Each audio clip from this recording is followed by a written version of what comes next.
Salut tout le monde, j'espère que vous allez bien, que le confinement n'est pas trop difficile pour tous.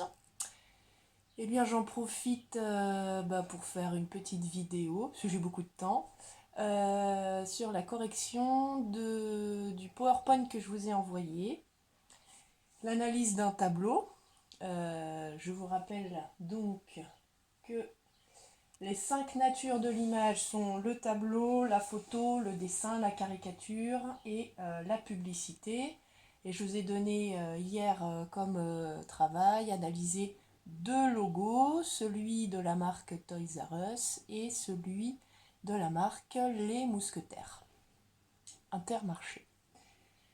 Aujourd'hui, notre cours sera sur le tableau et j'ai choisi comme tableau celui de Hyacinthe Rigaud, qui s'appelle Le portrait de Louis XIV en costume de sacre, qui a été peint et en tout cas posé sur les murs de Versailles en 1701.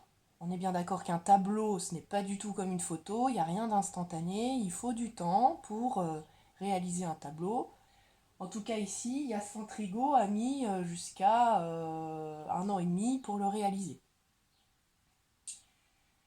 Lorsque vous êtes au musée du Louvre ou dans un autre musée, on vous donne toujours ce qu'on appelle un cartel, donc avec le titre que Hyacinthe Rigaud a choisi de donner à son tableau, le nom du peintre et l'année de livraison du tableau.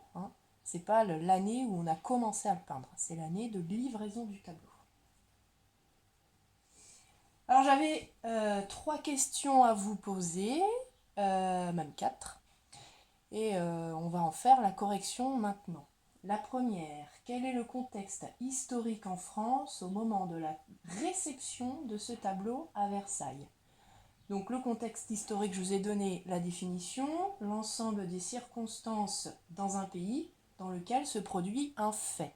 Nous sommes en 1701. Nous sommes dans un contexte historique où nous avons un roi, nous sommes donc dans une royauté, et en plus Louis XIV s'est attribué ce pouvoir de droit divin. Voilà, donc il est vraiment le chef aussi bien politique que le chef religieux dans son royaume de France.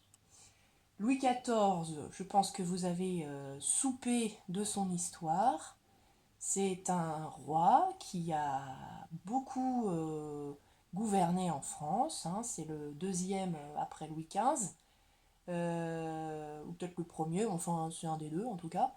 Et il a gouverné longtemps, très jeune et très vieux. Il est mort en 1715. C'est un homme qui effectivement aime le pouvoir et il le fait comprendre. Il a tous les droits, tous les pouvoirs, il a quelques conseiller, mais en tout cas, il s'attache sur le conseil de très peu de personnes. Pour ce qui est par rapport à la religion, bien effectivement, la religion est très importante. C'est souvent les prêtres et les curés qui font la classe aux petits Français de l'époque.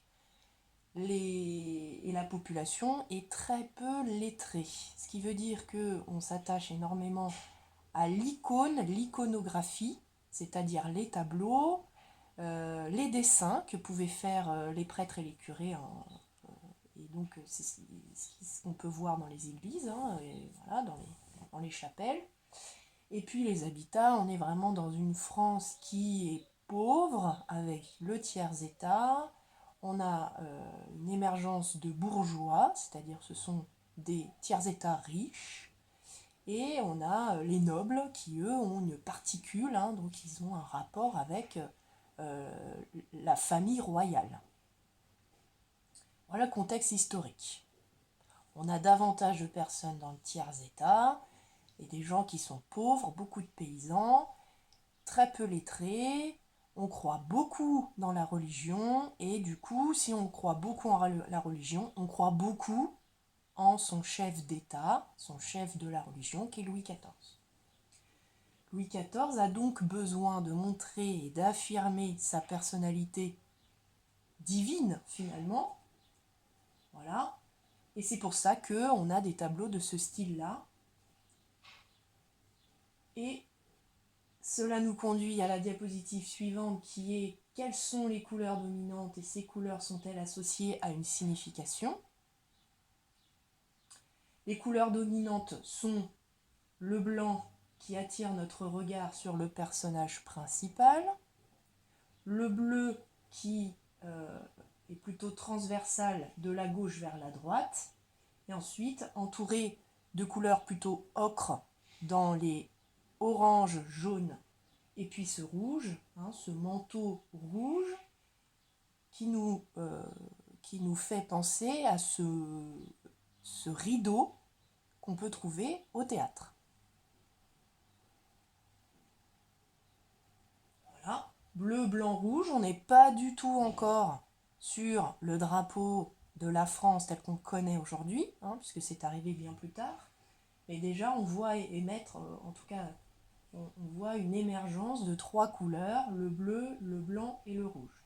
Le bleu de la royauté, le blanc de l'hermine, et puis le rouge de ce théâtre. On n'oublie pas que Louis XIV adore se mettre dans des positions théâtrales, il adore le spectacle, il adore la danse, il adore le théâtre. Voilà. Et sa position, très élégante, montre que c'est un homme de théâtre et de spectacle. Ensuite, les objets dominants et les objets qui sont associés à la signification. Les objets dominants, on a donc son épée, pour dire que quand même, il en a fait des guerres, vous le savez. Ensuite, l'élégance quand même de cette jambe d'un danseur ou d'un homme de théâtre. Le sceptre quand même, qui est important. Si vous avez zoomé un peu, on a aussi sa couronne, qui est à gauche. Voilà. Je reviens sur ce manteau, ce rideau que l'on retrouve au théâtre. Voilà. Et puis on voit qu'il est sur une estrade, comme s'il était en scène, comme s'il était dans un théâtre. Son manteau, il est démesurément immense. Voilà. Très travaillé, avec donc de l'hermine à l'intérieur. L'hermine, c'est pour les animaliers, je pense que vous voyez ce que c'est, mais peut-être pour les sapates. C'est un tout petit animal que grand comme ça. Alors vous imaginez le nombre de petits animaux qu'on a récupéré pour faire ce joli manteau. Et puis ensuite, on a les fleurs de lys, qui est justement ce symbole royal associé à la famille de Louis XIV. Les objets. Et puis la mise en scène, l'homme, le décor, les objets. Donc, on en parle depuis tout à l'heure, mais on est bien d'accord que cet homme qui, en 1701, est plutôt vers la fin de sa vie, on lui a mis une belle perruque, parce qu'il n'a pas du tout ces cheveux-là, il n'a pas d'un brun éclatant. Il a une position en tout cas centrale, rappelez-vous de la règle des tiers, il est au centre de toute l'attention, il a cette petite jambe légèrement avancée qui montre que c'est un homme de spectacle, mais en étant un homme de pouvoir, puisqu'il a effectivement le sceptre, la couronne et le glaive, il a donc le pouvoir. Alors le message que Rigaud a voulu nous faire passer, on se rappelle qu'on est en 1701, Louis XIV, il est là, il est présent, c'est lui le boss, on est en plan moyen quand même, de la tête aux pieds, on n'est pas sur du portrait, donc on montre l'homme dans son intégralité, dans un décor plutôt théâtralisé, mais tout en montrant quand même que c'est un homme de pouvoir. Voilà, s'il y avait eu donc un exercice écrit, noté ou un CCF, voilà ce que j'attendais de votre part. J'espère que mon explication a été claire. N'hésitez pas à me faire des commentaires, alors peut-être pas sur YouTube, mais plutôt des commentaires sur École Directe. Je vous embrasse tous et bon courage pour la suite. Ciao.